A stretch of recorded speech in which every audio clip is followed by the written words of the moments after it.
Сабақ өттік біз, рекордтар жасадық, Қанша рекорд қазір? 15 миллион 500 мың теңге бір сағатта. Стримнан продажа. Стримнан продажа. Тілім келмей қалады. 15 миллион 500 мың. 15 миллион 500 мың теңге. Елдар мырза, жадам, не жаңалық болып жатыр сізде? Бізде енді жаңалық көп, қазір бизнестерге уже жүйелеп, сценариймен, лайф жаңағы автостримдарын қойып жатырмыз. Уже қазір 2-3 миллионмен ешкім таңғалдырмайтын болдық қой, өйткені қазір TikTok-тың соншалықты қазір сауданың көтеріліп жатқаны маған шынымен таңғалдырады. Ал егер сіз қазірден подписчик жинасаңыз, реферальный сілтеме қосылса, онда мен де оған қосыламын ше. Мен дайын отырмын. Мен дайын отырмын. Менде бір 5-6 TikTok аккаунт ашып қойғам. Сол кезде реально не хит болып жатыр көретін сияқтысың ба? Реально не өтіп жатыр ше. Өйткені мысалы қазір үндемей жасап жатқандар да көп қой TikTok-та негізі стримнен ше.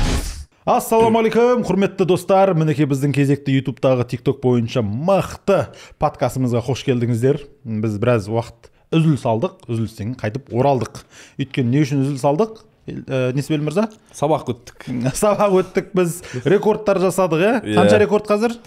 15 миллион 500 мың теңге бір сағатта. Стримнан продажа. Стримнан продажа. Тілім келмей қалады. 15 миллион 500 мың. 15 миллион 500 мың теңге.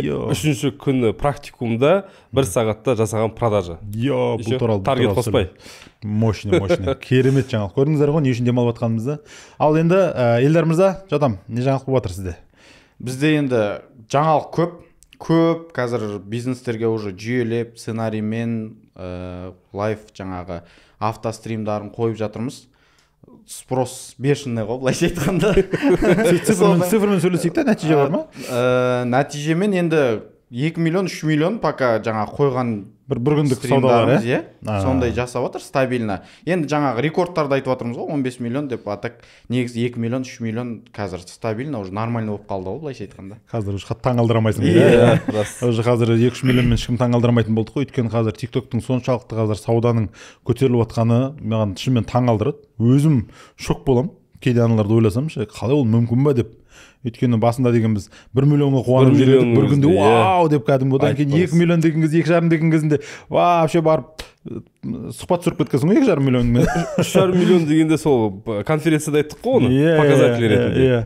Ол конференцияға шығарып, одан бөлек мощный конференция істедік достар. Біздер Алматы қаласында шынымен енді үлкен жардық енді. 250 адамды тікелей эфирге шығартқыздық ана жерде, лампы шоу жасадық Ванхундардың лампасымен бірге.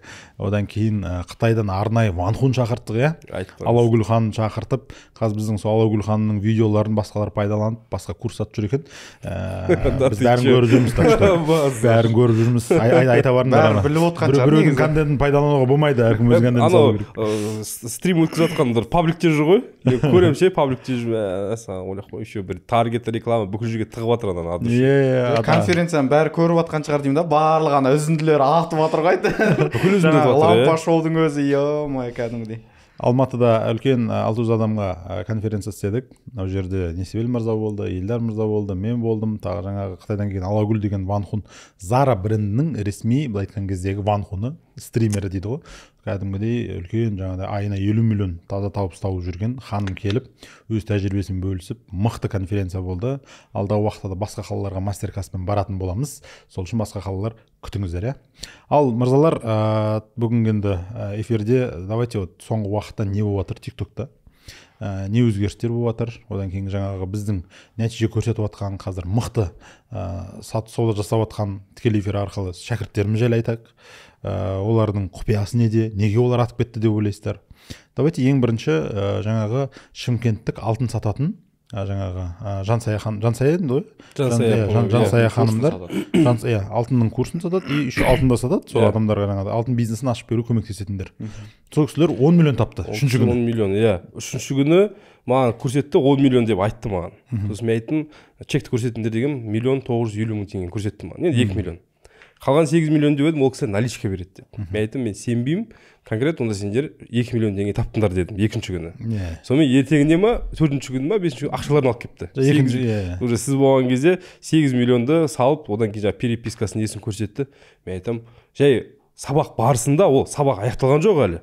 Бізде әлі таргет сабағы болды, автострим сабағы болды. Ол сабаққа әлі жетпей 10 миллионға сауда жасағанда мен қатты таң қалдырды ше. Енді и сол күні тұрады да біреу 15 миллион 500 дегенде вообще потолок жарып тастады. Енді 20 миллиондықты кім болатынын бір құдай біледі, бірақ онда уже келесі лекте солай болады шығар деп ойлап отырмын. Өйткені андай нәрседе тез өзгеріп жатыр да. И біздің, например, бір күнде миллион теңге, 2 миллион теңге, 3 миллион теңге деген уже былай нормальный нәрсе болып қалды да. Ал кейбір адамдар ойлайды, бір күнге миллионға сауда жасау деген, ой, там супер деп, керемет. Я, ол определенный керемет, бірақ ол уже бізге нормально. Біздің оқушыларға нормально. Енді 10 миллион, 15-20 миллион болса, вообще молодец. Енді осы уақытқа дейін біз не байқадық, давайте осы туралы сөйлесек. Шынымен қазір көп адамдар жаңа TikTok-ты көріп отыр, жаңағыдай TikTok-тан әртүрлі табыс тапқысы келеді, әлі сенбей жүргендер бар да. Енді бұл 10 миллион тапқанда, 15 миллион тапқанның да бізге дейін уже хотя бы TikTok-ын кішкене жүргізген адамдар еді. Вот осы жағы өте маңызды достар, осы жағын ескерейік. Себебі енді сен келіп, нөлден келіп, әлі осы уақытқа дейін қатты TikTok жүргізбестен келіп, 1 миллион, 2 миллион тауып отса, вообще красавчик оларшы. Даже хоть 500 мың теңге тапсын, өте қуанамыз. Бірақ не үшін біз көбінесе рекордтар жайлы айтамыз, себебі үнемі халыққа осындай үлкен рекордтар, үлкен, былай айтқанда, потолок жетістіктер солар маңызды да. И бағанағы 15 миллион тапқан Шахзод мырза еді, есіне. Шахзод мырза ол мынау әртүрлі құрылыс заттарын, жаңағыдай күректер, қысқа арналған күрек сатты, үстінен басса сынбайтын, танк өтсе сынбайтын. Лақтырсаң да, ұрсаң да сынбайтын күректерді сатады. Қысқа, тем более қазір сезон келе жатыр. И сезон уақытында әдемі соны жарнамалап, бірінші рет еще тікелей эфирге шығады. Оған дейін бірақ TikTok-ын жақсы жүргізіп жүрген, аудиториясын жинап жүрген, көрсетіп жүрген өнімін. Енді стримға шығады да, стримнан Астанадан бір клиент шығып, оптом сатып алады ғой, жаңа 15,5 миллионға. Енді сондықтан мен айтам да, қазір жарайды ол әлі пока Қазақстанда TikTok шоп деген әлі келген жоқ. Әлі бізде әлі кнопка пайда болған жоқ. Ойлаңдаршы, әлі кнопкасыз телефон нөмірің жаз, мына нөмірге хабарлас деп сатып жүрміз ғой енді пропаганда. Қазір Қазақстанда. Егер кнопка келсе не болады екен деймін да онда. Не деген рекордтар болайын деп тұр. Кнопка келсе бүкіл рекордтың бәрін бұзайын деп тұр ғой біздің қазақтар. 15 миллионнан да артық болады точно енді. Мысалы мен қазір сол үшін мынау Қытайдың қазір мынау Douyin дейді ғой, Douyin зерттейтін программалар тауып алдым. Одан кейін қазір бүкіл әлемде мынау TikTok шоп, қазір TikTok негізі TikTok шоп деген өзінің арнайы платформа жасап, жаңағыдай тағы да екінші не ретінде күшті жоба жасап жатыр да. Америкада ашты, Ұлыбританияда ашты, кейін мынау Азия елдерінде Сингапур, Вьетнам, Малайзия сол елдерде ашты. TikTok шоп деп жаңағыдай өте күшті жүргізіп отыр аналар. Ойлаңшы, мысалы, ол жерде сен тауарыңды уже сен тауар карточка ашасың, астына ванхундар алады да, сол сенің тауарың сатудың арқасын табыс табады. Реферальный ссылка сияқты кезіндегі осы модельді күшті қолданып кеткен аналар. И сенің тауарыңды уже мысалы ванхун сатады ғой, компания өзі-ақ жеткізіп береді сенің атыңнан сенің тауарларыңды. Ол модель қазір Қазақстанға енді келетін болса, келе жатыр. Ол кезде Қазақстаннан нағыз TikTok бум сол кезде болады да. Енді ойлаңдаршы, Қазақстанда осылай әлі ешқандай кнопкасыз, ештеңесіз күніне 15 миллион, 10 миллион жасап отқандар бар да. Ал егер анандай болатын болса, онда уже нағыз бум сол кезде басылады деп ойлаймын. Реферальный ссылка деген мен бір жерде естіп тұрмын, шыны керек. Реферальный ссылка егер жұмыс жасайтын болса Қазақстанда, онда адамдарға товар алып кер жоқ, товар сатып алып кер жоқ, просто біреудің товарын алады да, үлкен продажа жасап береді, автоматически болды, ақшасын алады да келеді. Кезіндегі анау арбитражник дегендер бар ғой, мысалы. Арбитраж трафикпен өзі соның барлығы соны жеңілдетіп тастаған формат қой. Мысалы мен товар алып келемін да, карточка создавать етемін да бір товарды. Сөйтемін да осы товарды сатамын деймін да, сөйтіп жаңа ванхундармен келсем, олар алады да менің товарымды сатып, бірақ әрқайсысына мен жеке-жеке сілтеме беремін. Ол өзінің парақшасына видео жасайды ма, TikTok арқылы тікелей эфир өткізеді ма, қалай сатады, сілтемесін қойып қоя береді. Адамдар соған кіреді да, сол видеосындағы несіне сатып ала береді. И әр сатылғаннан уже TikTok екеумізге ақшамыз бөліп бере береді. Ойлаңызшы, ешқандай не жоқ. И официальный бәрі. Бәрі көрінеді. Сіз, мен тауар алып келген, мен қанша табатынымда бәрі көре алады. Статистика жүріп отырады. Мысалы, нені білетін жүрсіздер, мысалы, маркетплейстарда, жаңа Wildberries, Озонда MP-Stat деген бар. MP-Stat деген, ол полностью Озонда қай тауарлар көп өтіп жатыр. Одан кейінгісі қай компаниялар ең көпінен жасап жатыр, қандай тауарлардың ең жаңағыдай маржасы жоғары, бәрін көре аласың. Мен сіздің тауарыңызға кіріп, мысалы, қанша сатып жатсыз, қанша маржа қойып жатсыз, одан қанша оборот істеп жатсыз, соны көре аламын ғой, бәрін көре аласыз. Тура сол сияқты TikTok та сондай болып кетеді, открытый болып кетеді. Қазір ғой пока закрытый болып отырмыз ғой. Қазір кімнің қанша тауары болып жатқанын бүйтіп сұрап қана білесің да. Ал ана жерде бәрі официальный болады, арнайы нелер уже сені көрсетіп отырады. Сөйтіп мен солардың арнайы Малайзия бойсын жаңағы бүкіл әлемдік тиктоктың осындай статистикасын шығаратын бір не тауып алдым, платформа. Сөйттім да Малайзияда қандай тауарлардың сатылып жатқанын көріп отырмын. Оны қандай блогерлар сатып жатқан, и ол блогерлардың қандай видео арқылы сатып жатқанын көре аласың ол жерде. Әр блогердің қанша тауып жатқанын үшін көре аласың. Айлық табысы, күндік табысы, апталық табысын үшін көре аласың да. Енді ойлаңдаршы, бұл шынымен мынау сауда, онлайн сауда саласында, жалпы сауда саласында үлкен революция болатын нәрсе осы болып тұр да. Сол кезде реально не хит болып жатыр көретін сияқтысың ғой, реально не өтіп жатыршы. Өйткені мысалы қазір үндемей жасап жатқандар да көп қой тиктокта, негізі стриммен ше. Біз мысалы ашық айтамыз да, мына сала міне жарып жатыр. И в основном қазір байқасам женский сумка, жаңағы бір банальный сфералар бәрі таңдап алады, жаңадан кіргендер барлығы сол мынаумен жасап жатыр екен дейді да. Бір 2-3 сфера бар, барлығы келіп соған кіріп жатыр да. Негізі мысалы жаңағы күрек саласы мүлдем бір 15 миллион жасайды деген. Үш ұйықтасаң тісіңе кірмейді ғой мысалы ше. И анау сабы не емес, құры басы ғана, сабын бөлек өздері сатып алып саптайды деген сияқты. Күректің басымен ғана. Сол сияқты мысалы бізге көрінбей жатқан қаншама салалар бар деген сияқты. И барлығын анализ жасап уже өзіңе жаңағы бір нақты бір сфераны таңдап алсаң болады да, жарып жатқан. Әрине. Вот шынымен сіз не байқап жатсыз соңғы кездегі мысалы өзіңізде не жаңа мен айтып тұрдыңыз, реферальный деген мен өзім бір шет естіп тұрмын негізі. Егер реферальный қосыла, енді в любом случае Қазақстан қосылады, бірақ қай уақыт белгісіз ғой. Қосылған кезде именно дүкені барлар, тауарлы барлар ақша таппайды бұл жерде. Именно сата алатын адамдар ақша табады. Олар енді дүкеннің жаңағындай магазиннің қожайындарынан да 100 есе көп ақша табады. Сондықтан жаңа сіз айттыңыз ғой, күрек сатқан кісі де подписчигі болды деп ше. Сондықтан құрметті оқырмандар, мынау кәдімгідей былай астын сызатын нәрсе. Бұл нәрсеге алдын ала дайындалыңыздар. Яғни қазірден бастап подписчик жинаңыздар. И ол кнопка қосылған кезде 100% гарантия беремін, гонка басталады. Сол кезде сіз енді үйреніп бастап жатқан кезде анау басқалар барады да сізден осып кетеді ше. Ал егер сіз қазірден подписчик жинасаңыз, реферальный сілтеме қосылса, онда мен де оған қосыламын ше. Мен дайын отырмын. Менде бір 5-6 TikTok аккаунт ашып қойғам. Қалай қосылады, сол кезде товарды реферальный сілтеме арқылы сататын болсаңыз, енді ойлаңызшы, магазинге барып, мысалы қазір бізде оқушылар болады ғой, магазинге барады, давай мен сенің товарыңды сатып беремін дейді, стрим арқылы. Ол барады да келіседі, сөйлеседі, барады, уақыт кетеді. Ал ана жерде кез келген магазиннің реферальный сілтемесін аласыз да, одан сұрамай-ақ дайын оффермен барасыз да, сата бересіз да, и моментально комиссионныйыңызды аласыз. Енді ол вообще енді оңай да, ол вообще оңайлап тастаған да. Сондықтан қазірден бастап кімнің подписчигі жинайды, одан кім стримді үйренеді, кнопка қосылған кезде бір күнде байып кететін сол қазақтар болады. Ал егер подписчик жинай алмадың ба, стримді өткізу үйрене алмадың ба, саған по-любому айналып келген кезде үйренуге придется. Неге? Өйткені Instagram таргет бұрынғыдай жұмыс жасамайды. Магазин, торговый центр, бутик, базарлар уже конверсиясы баяғыда түсіп кеткен. И маркетплейстарда в любом случае Wildberries, Озон, Каспий маркетплейстар барлық әлеуметтік желілерге реклама жасалып барып қана сатылады. Сондықтан қазірден бастап үйрену керек. Дайын жүріңіздер. Мен дайынмын оған уже. Сөйтіп мен кеше алдымда жаңа Америкадағы айына жаңағыдай уже 100 мыңнан 200 мыңнан көп табыс тауып отқан блогерларды зерттей бастадым.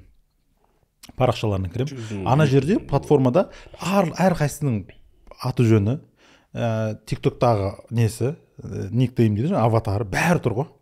Кіресінде зерттей бересің ананы. Қай видеолар атқан, и соның ішіндегі бір қызды көрдім, жаңағы бады сатады екен. Бады сатады, и ана қыз сол бір айдың ішінде $240 мың тапқан ғой жаңағы. И парақшасын қарасам, қанша подписчик деп ойлайсыздар? $240 мың тапқан қыздың. Миллион. 200 мың. 79 мың. 79 мың адам подписчигі бар ана қыздың.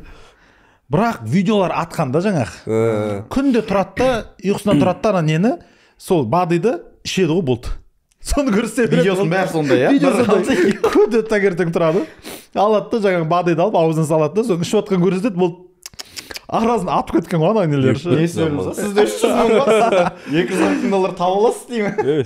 И сол жердегі жаңа бүкіл нелерді асықпай қарап шығамын. Кімнің несі кетіп жатыр, жаңа видеолар атып жатыр, қандай, ешқандай монтаж, бұрынғыдай не емес, просто камераны қойып қояды. Соның алдында тұрады да жаңағы сол өнімді көрсетеді да, бірдеңені істейді да, нені көрсетеді. болды. Сонымен жаңағы әртүрлі біреу сөйлеп отырады, машинада отырып алып. Малайзиялықтарды көрдім, бір май сатып жатыр екен, білмеймін денеге жататын косметикалық па, түсінбедім ма бірдеңе. Ең көп өтіп жатқан сол екен Малайзияда.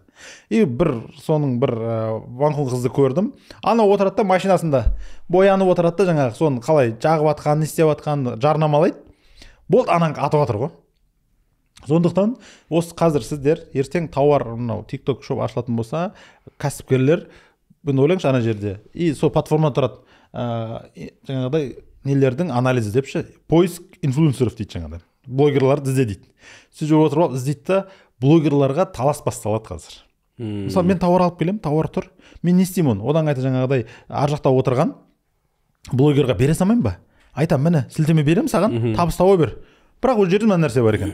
Бастап кезеңде сенің өнімің әлі танымал емес кезде кәсіпкерлер жаңағы блогер ванхундарға басында 25%-дан береді екен кейбіреулері.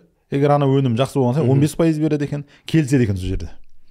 Әрқайсысына. Өскен сайын азая береді. Иә, егер ана танымал болған сайын уже аз не бере береді. Егер бастап кезеңде иә. Сол үшін нағыз блогерларға талас TikTok-тағы қазір сол TikTok шоп келетін болса, осы кезде басталады. Сол үшін Несібел мырзаның айтып жатқанына толыққан келісем, подписчик жинай беру керек. Егер пока сен стримнан ұяласың ба, сен қазір әлі жаңағыдай неден қысыласың ба, тікелей эфирге шығудан, хотя видеолар түсіріп үйрене берші. Қазір контент креатор дейді да, яғни контент шығаратын, сондай контент жасайтын адамдардың заманы келді да. Вот осы кезде вот нағыз қызық сол кезде басталды. Бізде жаңа бірінші сабақтардан ақ көрініп жатыр ғой, негізі бұрыннан TikTok бар, анау видео түсіріп жүрген кісілер кәдімгідей уже жаңадан мына жерде бірінші сабақты ашып жатқан кісілермен кәдімгідей уровень уже көрінеді да. Аралар жаңағы 10 миллион, 15 миллион жасап жатқан, ол бұрыннан жүргізіп уже видеолар атып жүрген кісілер бірден уже жаңағы 2-3 миллион оларға әшейін сән деген сияқты ғой. Олар уже тауар білет, нарығы бар, уже қыздырылып жатқан аудиториясы бар да, жақсы да. Аудиторияң қызған сайын ол ыңғайлы, өйткені сені таниды, сені көріп жүр осы уақытқа дейін. Сен эфирге шығып жақсылап түсіндіріп жіберсең, бірақ ол жарады. Ең қызығы сол американдық жаңа нелерді TikTok шоптың мамандарын қарап отырмын да, бәрібірден дейді, ең көп табыс табатын видеодан бөлек ол нелер дейді, стримерлар дейді. Тікелей эфирлер. Өйткені TikTok үлкен акцентті неге қойып жатыр дейді. Тікелей эфирге. Әлі Америкада енді ана Қытайда енді өтіп кетті олар. Ванхундар жарды ғой. Сол сияқты Америкада әлі мықты ванхундар жоқ әлі дейді. Таппай жатырмыз дейді ана. Жүргізетін мықты не жүргізетіндерші. Тікелей эфир жүргізетін мамандарды үйретіп жатырмыз енді дейді. Енді ойлаңдаршы, егер ол Қазақстанда шынымен келетін болса, енді ең қызығы, сен уже ағылшынша жақсы сөйлей алатын болсаң, сен уже Америкаға барып та сен уже тікелей эфир өткізіп, Американың аудиториясын сата аласың ғой. Егер қыстамайтын болсаң. Мынандай нәрсе бар, нейросеттер бар.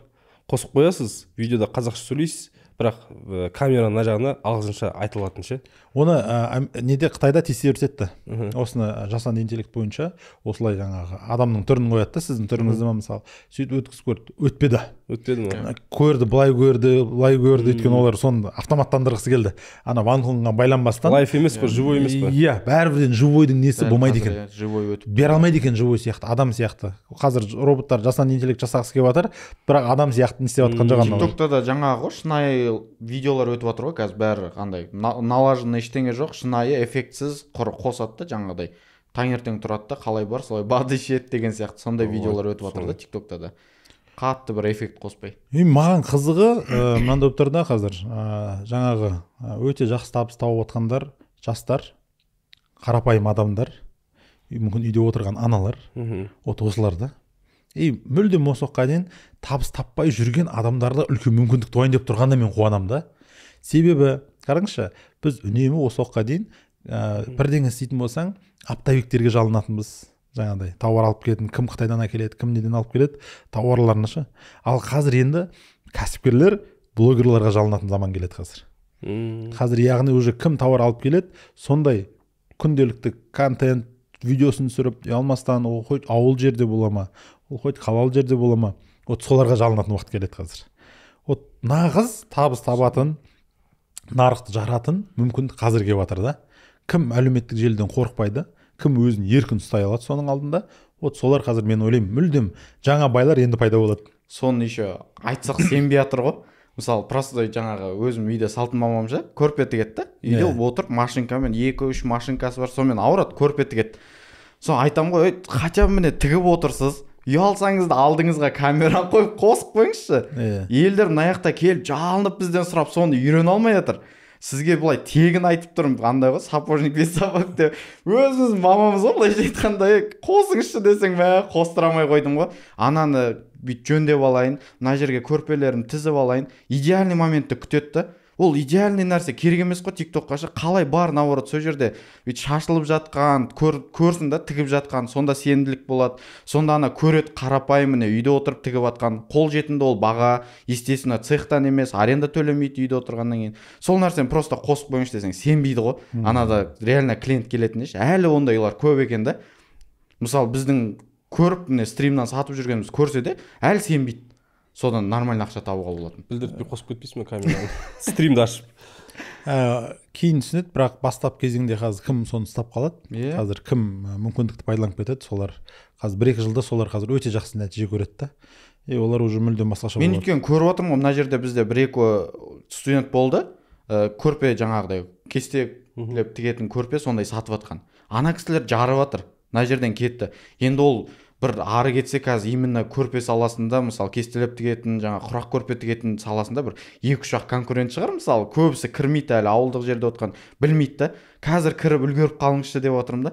Соған айтып жалықтым ғой, былайша айтқанда соңында.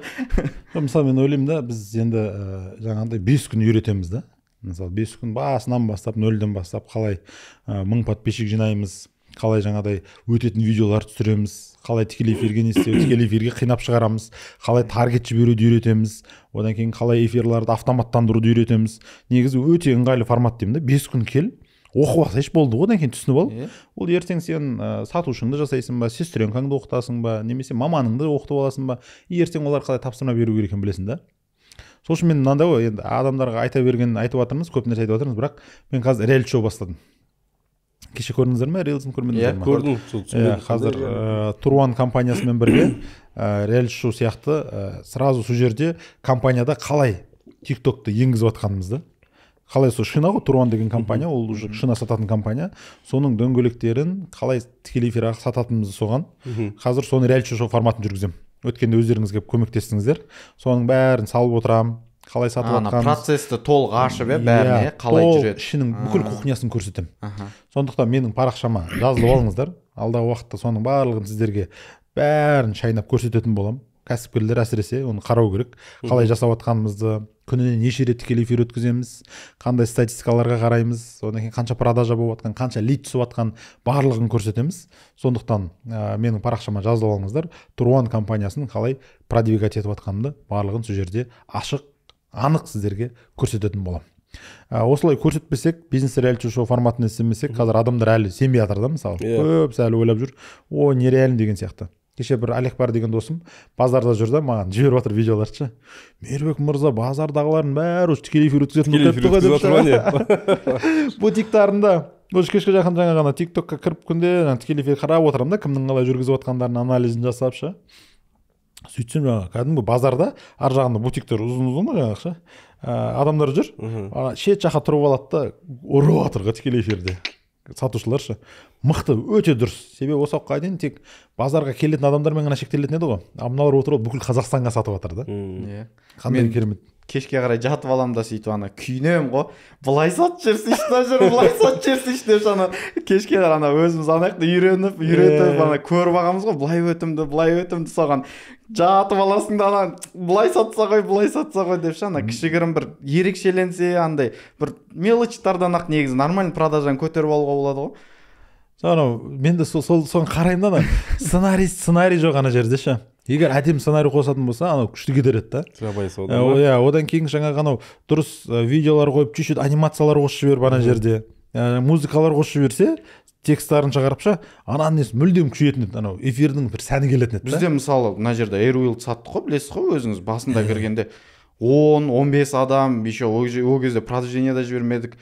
Сонымен отырасың, ана адамдар кіреді, не бағасын сұрайды, оның бағасын айтпасаң басқа айтатын ештеңе жоқ, сонымен бағасын айтсаң шығып кетеді. Сонымен отырып мысалы алдында ғана соңғы рет тест жасадық қой, мысалы қазақша жаңағы кимешек киіп Airwheel чемодан саттық та, мысалы продвижениядан 70 адам кіреді, 60-ы отыр ғой, 80 адам кіреді, 65-і отыр. Базардағы макетон Базарда саттық қой Airwheel-ді қазақи кимешекпен. Анау кәдімгі кимешектің өзі мощный удержание да, мысалы ше, бір сондай кішігірім бір ана изюминка дейді ғой. Иә, эфирге қосып қойсаңыз, мысалы ана кимешекті, мысалы кірген адам кимешекке комплимент айтады. Кимешекте тұрған апаны мысалы ешкім боқтап, ана жерде теріс сөз жазамайды. Одан кейін қарасаң ана жерде кәдімгідей эфирдің активнесі да, ананың сөйлегеніне қызығып, жаңа жүргізгеніне қызығып, бәрі қарап отыр. Мысалы 70 адам кіріп 60-ын ұстап қалу деген мощный удержание ғой. Конечно, ол деген фантастика ғой. Ол шынымен қазір осы жақтарын егер үйреніп алса адамдарға, вообще керемет болар еді да. Кеше бір жігіт хабарласады маған, бізде өткенде онлайнда оқыған екен, 4-шілікте. Мирек мырза, ол жігітте жаңағы сақал ұзынау деймін соған қарағанда. Эфирге шықсам, сақалын мазақ қылып күле береді адамдар дейді жаңағы. Сақалды бірдеңе анау мынау деген сияқты жаман болам дейді. Ананы көрем да, бүкіл настроением түседі да, өткізгім келмей қалады. Түрімді көрсетіп өткізсем боламай бер дейді жаңағы. Мысалы өте көп адамдар сол эфир барысындағы жаңағы адамдардың жаман комменттерінен содан қысылатындар бар да. Мысалы сіздер қалай өтіп кеттіңіздер? Өзіңіздің бір тәжірибеңізді айтып жіберіңізші.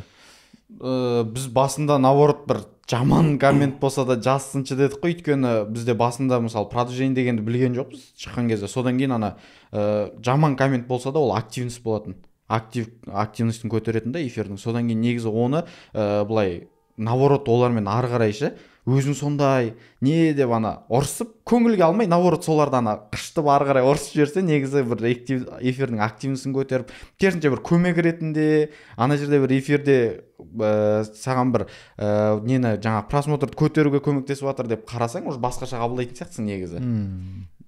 Жаңағы комментария көбірек жазған сайын активность көтеріледі, ана комментарияда кейбір кезде бір-бірімен ұрсып жатады әйтеуір. Ондай кезде вообще қызық болады ғой негізі эфир. Мысалы мен ойлаймын да, шынымен коммент жаздыру ол уже ненің көтерілуіне әсер етеді. Сондықтан адамның негізі көбінесе мына ішкі өзінің жаңа психологиялық кедергілері ғой. Одан қорқу, егер ол адамда самооценкасы мысалы ұялмайтын болса, сондықтан ол бастап кезеңде ол нормальный нәрсе деп ойлаймын да. Адамдардың ұялуы, қысылуы, біраз уақыттан кейін керісінше сондай сөздер жазса, сен әдемі жауап беруді үйрену керек та. Вот соны наоборот соны инструмент ретінде өзіңнің бір құралың ретінде пайдаланып, жазған сайын ананың өзін наоборот сол теманы жұлып аласың да. Ой, соның аясына сөз қозғасаң, адамдар қызиды ғой ана жерде деген. Вот осыны үйренсеңіздер, вот ең күштісі сол да. Ол ешқашан ол адамның не жазатынын сен әсер ете алмайсың. Қуғынбайлар отыра береді. Тек анау жаңа боғауыз сөз несіне істеме, қалған сұрақтың бәріне жауап беріп, наоборот қыздар аудиторияны. Наоборот жаңағы хейт жазып жатқандарды именно жаңағы дәлдеп фактпен қойып тастасаң орнына, аудиторияның сенімділігі одан да артады. Мысалы, біз қандай бір продукт сатып жатқан кезде бір кісі жазды, сендер бірдеңе, в общем, көмектеспейді ол. Тоқтаңдар дедік та, короче, эфирді. Сен именно депші, аты жөнмен атапшы. Бізден алдың ба конкретно? Бұл жерге жазшы, алсаң, сен 100% қазір 3 есе еслік нетпесе, ақшаны қайтарып береміз. Міне, біз мына жерде қаншама не көріп жатыр. Болмаса келші, давай, мына адреске келші, қай қаладан боласың. Болмаса біз барайық. Ана жерде уже анада ответ жоқ та. Сразу уже комментарияда бәрі кетті ше. Ё-ма, анау уже доверие да сразу анан. Мысалы, былай қарай нет тұрған аудиторияны өзіңе қарай қаратып алу тез, если по факту, жаңағы факттармен, если реально өзің өніміңе сенімді болсаң, өзіңе сенімді болсаң, онда жаңағы наоборот хейтті өзіңе қарай аударып, аудиторияны өз жағыңа аударып алсаң, керісінше олар саған жақтасатын болады да. Сондықтан комментарийдан жұмыс жасап үйренсеңіздер, бұл өздеріңіз үлкен негіз мықты инструмент негіз комментарийдан. Енді одан кейін қазір көбісі тікелей эфирде телефон жазса, андай болып жатыр да, конкуренттер алып қояды, немесе жаңа біреулер уже сенен бірінші басқа біреулер жазып қояды оған. И оған қазір TikTok күшті нәрсе шығарды, лидогенерация деген. Лидогенерация деген. Осы жайлы айтып беріңізші. Біз екіншілік па, үшіншілікте, по-моему, басталар алдында мен бір 2-3 күн бұрын TikTokқа кірдім да, прямой эфирға кірейін деп жатқан кезде лиды деп жазып тұрсың, ойлап қойдым, енді лидогенерация деген түсінікті. Бастым, ішін қарайым, ананы көрдім да, одан сайын прям ана болады ғой, бір вау нәрсе болды да енді мен үшін. мен ойладым, бір лидқа олар ақша алатын шығар деп уже біліп тұрдым ішімнен. Бірақ лидогенерация кнопкасы бесплатный. Яғни мысалға жаңағы стрим өткізетін адамдардың ең басты проблемасы номер алу. Номерді текстпен жазады, номерді жартысын сөзбен, жартысын цифрмен жазады, арасын нүкте үтір бір нәрселерді қояды. Одан кейін қалмағаны номерді закрепить етіп қояды. Номер 1 минут қана тұрады закрепта. Оны қайта закрепить берсең, стрим блокқа кетеді. Одан кейін комментарийға номер адамдар қалдырса, өзіңіз айтқандай конкуренттер жазады. Одан ең жаманы мошенниктер жазып, бір предоплатаны алып алса, ол дүкеннің авторитетін түсіреді, былайша айтқанда, репутациясын. И енді қараңыздар, TikTok-тың задачасы тікелей эфирде адамды отырып, тікелей эфирден шығармай лидті қалдыру. Яғни дәл сол кнопканы мен стрим өткізіп жатқан кезде лиді деген кнопканы қосып қоямын. Одан кейін стрим барысында мен басқан кезде 30 секундқа астында окошко ашылады. Стримнің болып жатқан кезде. И адам кіреді да ішіне там номерін жазады да отправить деп отыра береді. Яғни тікелей эфирден шықпай номерін алып алады да отырады. Енді ол номер қайда түседі? Ол номер TikTok парақшаның дайрект бар ғой, енді сообщение келетін. Сол жаққа номері болып түседі. Кіресіз да номерін алып аласыз да ары қарай звондап, хабарласып, WhatsApp-пен сата бересіздер. Яғни бұл кнопка біріншіден бесплатный, екіншіден былайша айтқан кезде самый идеальный момент қосты TikTok. Күшті де, қазір өте рахат. Саған тікелей байланысқа шығуға ыңғайлы да клиенттерге. Сондықтан мысалы тікелей эфир жүргізіп жатқан кезінде міне төмен жақтағы мына лиді дегенді басыңыздар да міне маған жазсаңыздар қазір жауап береміз деп. Содан жерде менеджерлар отырады, тез жауап беріп отырады. Размерін мына жерде жазыңдар, мынаған басыңдар десең, ол сразу уже адамдарға не әсер етеді. Ол жазу ыңғайлы да. Пока жарайды кнопкамыз жоқ, бірақ тікелей ең бастаған жазса болды ма? Тез жазады, нөмірін жазады, немесе сұрағын жазады, размерін сұрайды мысалы да. Любой сұрақ қоя береді, тез мамандар жауап береді ананша. Иә, сол ақырындап ыңғайлап жатыр да негізі. Қазір уже мысалы стримда отырып мен байқағаным, комментарияда номер жазатын болса, уже предупреждение келетін болыпты сразу. Жаңа отырған көрермендер комментарияда көп номер жазса, сразу предупреждение келетін болыпты. Ол дегеніміз, ол TikTok уже айтып жатыр да, міне саған кнопка жасап жатырмын, официально міне номеріңді алып, ақырындап саудаңды жасай берші деген сияқты. Бұрын оған мысалы батыл болатын да, қазір уже ақырындап TikTok-тың өзі саудаға қарай біздің нені ыңғайлап беріп жатыр да. Енді ол скоро ана кнопканы шығарады деген сөз, ол ақырындап міне саудаға қарай өзгеріп жатыр деген белгі ғой, былайша айтқанда. Официально лид алуға болады. Мен жақында одан кейін айтпақшы тағы жаңалық, конференцияның алдында Қытайға барып келдім. Қытайға барып бірнеше Қытайдың осындай ванхун мектептерін зерттедік, одан кейін жаңағыдай базарларын барып көрдік. И соны түсінген бірнеше инсайтым деп айтайыншы несіменен. Қытайда қазір уже ванхундар күшейіп, уже мүлдем басқаша деңгейге өтіп кеткен қазір. Қазір бұрынғыдай көп үйрете бермейді екен. Қазір көбісі қытайлықтар қасындағы Малайзия, Сингапур, сол жақтардан уже барып сол жақтардан ашып жатыр екен. Одан кейін мықты ванхундары қазір Қытайдың өзінде емес, қазір олар Европадан, Италиядан, Франциядан отырып алып, сол жерде отырып Қытайдың аудиториясын сатып жатыр. Не арқылы? Тікелей эфир арқылы. И аналар қазір мүлдем басқаша формаға айналып кетті да. Бізде енді келіп отыр ғой, сөйтіп Қытайларға айтамыз да, мінекей бізде қазір бүйтіп сатып жатырмыз десек, сендерге нағыз Қытайдың 2019 жылғы уақыт келіп жатыр ғой. Ностальгия ма? Қазір қызиды, енді сендер үлкен өзгерістер болады. Деп ана бір өздерінің сол кезіндегі бастап кезеңіндегі жарған кездер естеріне түсіп жатыр да. Біз сол кезде дейді 19-дан басталды дейді, 19, 20, 21, 22, 23, 5 жыл ұрдық қой дейді ғой. 5 жыл сауда деген кетті дейді, мүлдем басқа форматқа. Қазір енді уже почти каждый уже білет дейді, тікелей эфирге шығуды да білет. Нормально болып кетті ма? Иә, уже үйреніп кетті бәрі дейді. Мысалы бұрын бізде де таргет жаңа не дегендер бір бір қиын бірандай бір не еді ғой. Қазір деген бәрі әйтеуір кім чуть-чуть әйтеуір маркетинг түсінеді, онлайн түсінеді, уже таргетті де үйреніп алды. Қазір әйтеуір анау-мынау үйреніп алды. Сол сияқты біраз уақыттан кейін бұл да басылады. Бірақ айтады да, сол басындағылар кім мықты жұмыс жасады, солар өте күшті көтеріліп кетті дейді. Сол кездегі бастапқы ванхундар, тікелей эфирді үйренгендер қазір вообще миллионер, миллиардер болып кетті бәрі дейді да. Аналардікі. Атауы сондай байып кеткен соншалықты үкіметі, Қытай үкіметі жаңа ванхундарға, тікелей эфир арқылы сататын мамандарға әдемі өмірлерін көрсетуге шектеу қойып тастапты. Қымбат машиналарын көрсетуге болмайды. Үйлерін көрсетуге болмайды. Өйткені аналар қаттандай неге кетіп қойған ғой. Ламборгини алып, атауы сенесіз ба? Үлкен бір этаж үй салғанда сол этаж үйдің төбесіне апарып ламборгини қойып қойған ғой үйіне. Сонда қойып кеткен аналар деген. Бір білмеймін 25-ші ма 30-ші этажға ма апарып ламборгиниді атау сонда қойып тастап сол жерге контент түсіретін болған ғой. не деген аналардың уже анау фантазиясын кетіп қалғанда и үкімет алғанда жаңағы тикток арқылы кім несін көрсетеді сондайларын блокировать етіңдер деген ғой. Қазір көрсетуге болмайды уже несін сондай жақтарын. Өйткені көп адам байып кетті да осының арқасында. Біздер байып кетейік енді қазақтар енді. Иә, сол кішкентай қазақтар балалардың бәрі өсіп келе жатқан өскенде ванхун боламын деп шықса ешкім сонда кім госорганда істейді деген сияқты. Бізде де бәрі бір жылдары юрист болып кетті ғой, бәрі юрист оқушы сол сияқты. жоқ, енді ол мен ойлаймын әрқайсысының өзінің уақыты бар. И ол нарық толғаннан кейін ол уже мысалы қазір Қытайда бәрі сол кезде ванхун болып, тіпті әншілердің өздері атақты Қытайдағы актер әншілер ванхун болып кеткен, өздері ванхун деп атап кеткен. Өйткені анау ақша сол жерде, атақ сол жерде, бірақ қазір басылған, әрқайсысы өз орнына кеткен.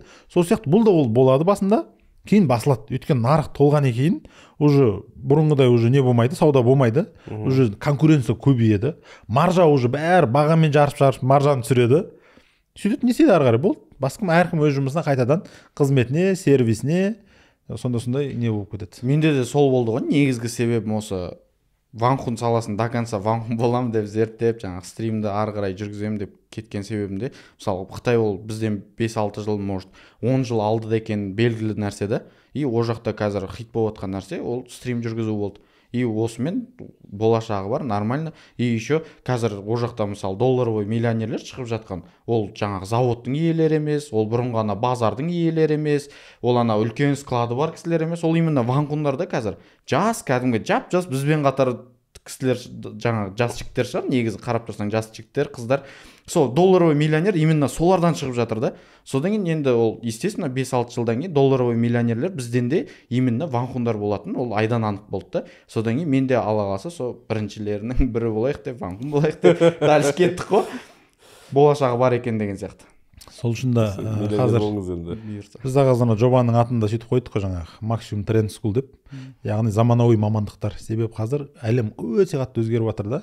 Байқасаңыздар 2-3 жыл сайын жаңа мамандықтар шығып жатыр да. Мысалы осы оқиды маркетплейс бойынша мамандар болмайтын. Қазір уже пайда болды мысалы да. Оған дейін қазір ешқандай жаңағы анау фулфилмент дейді ғой, жаңағы апарып беретін ондай нелер болмайтын, олар пайда болды. Қазір әлеуметтік желінің келуімен қазір уже ванхундар пайда болады. Сондықтан жаңа мамандықтар өте көбейіп жатыр барған сайын. Оны универлер оқытпайды ондайларды. Оларды қазір уже үлгермейді, өйткені универде өзінің мамандықтары жетеді. Сондықтан біз жаңа максимум тренд скул деп, заманауи мамандықтар деп, осындай әртүрлі қоғамдағы болып жатқан заманауи мамандықтарды кеп осы үйретіп, солармен бірге кім үйренем дейді, соларға мүмкіндік ашып беріп жатырмыз да. Сондықтан егер сіздер де осы жаңа мамандықты меңгерем дейтін болсаңыздар, үйренем дейтін болсаңыздар, осындай мықты эксперттерден үйренем дейтін болсаңыздар, онда міне төмендегі мына нөмірді қалдырдым. Осы WhatsApp нөмірге жазыңыздар. Біздің менеджерлар барлығын сіздерге түсіндіріп береді. Алдын ала мүмкін бір тегін біздің мастер-класстар бар, соларға жаңағыдай сіздерге сілтеме береді. Жазылыңыздар, көріңіздер, жақсылап зерттеңіздер. Содан кейін уже қызығушылықтарыңыз болып жатса, осындай заманауи мамандықты тез үйреніп алғыларыңыз келетін болса, онда сіздерді біздің жобада күтеміз. Несібел мырза өзінің білімімен бөліседі, мен өзім біліммен, Елдар мырза өз білімімен. Ары қарай бізді уже өзіміздің вакансиялар чатын ашып қойдық. Қазір кәсіпкерлер өте көп сұрайды. Сіздерден сұрайтын шығар, ванхундар бар ма? Ванхундар бар ма деп. Соларға біз арнайы жаңағыдай өзіміздің чат ашып қойғанбыз. Әртүрлі компаниялар вакансияларын берген кезінде біздің шәкірттеріміз сол компанияларға жұмыс жасау жағынан қамтамасыз етіп жатырмыз қазір. Одан кейінгісі товар деген жаңа не ашып қойдық. Бізге кәсіпкерлер, Қытайлар қазір көп келіп жатыр. Одан кейін өзіміздің кәсіпкерлер, өндірушілер келіп жатыр. Біздің товарларды сендер ванхундарыңа сатқызайық, бөлісейік табыстан деп ше. Сөйтіп сол жерге товарлардың да несін салып отырамыз біз, бағалармен бірге. Кім қай нені жасағысы келеді, көре берсе болады. Яғни бізде білім де бар, вакансияда жұмыспен де қамтамасыз ету және товарлармен де қамтамасыз етіп отыратын боламыз. Қандай керемет деп ойлаймын да. Конечно. Мырзалар, давайте бір соңғы сөз, бір қорытындылайық та, сонымен бүгінгі нені тәмамдайық. Эфирімізді өте әдемі болды негізі. Қызық нәрселер. Давайте, Несібел мырза. Ал құрметті көрермендер, қазір Мейірбек мырза айтқандай заман өте тым қатты өзгеріп жатыр. Даже тиктоктың өзінде жаңа мен айтқандай лиди генерация деген кнопка міне жақында пайда болды. И функционалдардың барлығы өте тез қосылып жатыр. Ол дегеніміз жаңа кнопка заказать деген кнопканың ауылы алыс емес. Сондықтан сол нәрсеге дайын отыру үшін білімге де уақыт керек. Бізде жаңағы білім берер алдында практикум да болады. Соның барлығын үйреніп алып дайын отырсаңыздар, нұр үстіне нұр болады. Жарастар картопты. Картоп. Көп ақша табасыздар, байисыздар. Алла қаласа. Елдар мырза сіз. Енді не дейміз? Қолында товар бар, клиент таппай, саудасы болмай жатқан кісілер, сіздердің бұйыртса міне осы клиентті алып келетін бір үлкен еще потокты алып келетін құралды үйренуге мүмкіндіктеріңіз тұр. Содан кейін ана тема бар ма деп жүрген кісілер, міне тема, сіздерге ниша таппай, міне товарды өзіміз әкелеміз, міне вакансия, міне сататын орын, бәрін дайындап беріп тұр. Енді сіздерге басқа қандай тема керек қозғалу үшін білмейміз. Сол үшін де давайте тема бар ма деп жүрген кісілер, сіздерге дайын тема тұр. Оқып, біліп, Алла қаласа сіздердің болашақтарыңызға азық болатын нәрсені 5-ақ күнде кәдімгідей бойларыңызға сіңіріп, сондай бір маман, Алла қаласа жақсы табыс табатын маман болып шықсаңыздар болады. Рахмет мырзалар. Жалпы мынандай бір тенденцияны бастасақ, бір сыйлық берсек қалай қарайсыздар? Әдемі. Бір жақсы комментарий жазғанға ма, или бізді бір сторизда белгілеп салып, жаңағыдай осы неден түйген ойларым ба? Давайте сол қайсысын таңдаймыз? Сторизға салғандар ма или коммент жазғандардың арасынан ба? Сториске салған күшті болады ғой. Давайте онда сторизға достар, бүгінгі осы эфирдан не өтті, соны бір қысқа бізді белгілеп салыңыздар, Елдар мырзаны, Несібел мырзаны, мені белгілеп салыңыздар. Солардың арасынан, және төртіншісі Максим Трендті белгілесін, Осы 4 парақшаны жазамыз. Осы 4 парақшаны белгілеңіздер да. Сөйтіп сториз салыңыздар. Ең арасынан өткен бір 3 сторизға, бір 3 сторизға бір мощный бір сыйлық берейік әрқайсымыз бір-біреуден деген сияқты. Давайте. Сыйлықтың несін анықтаймыз ба қазір? Анықтаған дұрыс шығар. Не бересіз жарайды өзіңіз? Білмеймін, не беруге болады? Давайте вот. Ақша жіберек. Ақша болса. Мынандай 20 мың теңгеге дейінгі бір сыйлықтан берейік. Өздерің білесіңдер, 10 мың дейсіңдер ма, 5 мың дейсіңдер ма, мысалшы. Әрқайсының бір комментарийдан өздерін таңдаймыз әрқайсымыз. Сөйтіп, сол 20 мың теңгеге дейін аспау керек. Сыйлықтың бағасы. Енді білмеймін, 20 мың теңге наушник па, AirPods-ке, сондай нәрсе беруге болады. AirPod наушнигі 20 мың келе ме? Сізді қытайский андроид өзі. Не беруге болады енді, без проблем. Кітап бересіңдер ма, өздерің білесіңдер. Егер болмай жатса, ақша жібере салсыңдар. Сол дұрыс шығар, ақша жібере салыңдар. 10 мың теңгеден жібересіңдер ма, өздерің көріңдер. Не істегендеріңді. Сол отметкалардың ішінен таңдап аласыңдар, өздерің онағандарын, мынау менікі, мынау менікі, мынау менікі деп, и соны біз жариялаймыз кімге берген. Осыны бір қадағаласаңыз, сөйтіп соны жариялаймыз да, келесі эфирде маған жеңімпаздар айтамыз. Маған мынау ұнады деп скрин жасап алыңдар, өздерің сендер белгілейді ғой. Сол кезде жасап алып, соны берейік 3 адамға. Достар, давайте онда комментарийді аямаңыздар, каналға жазылыңыздар. Сіздердің белсенді болғандарыңыз біздің одан да күшті көбірек шығуымызға мотивация береді. Сондықтан белсенді болуларыңызды сұраймыз. Келесі бағдарламада эфирде жүздескенше сау болыңыздар. Сау бол десеңдерші. Сау болыңыздар. Сау болыңыздар.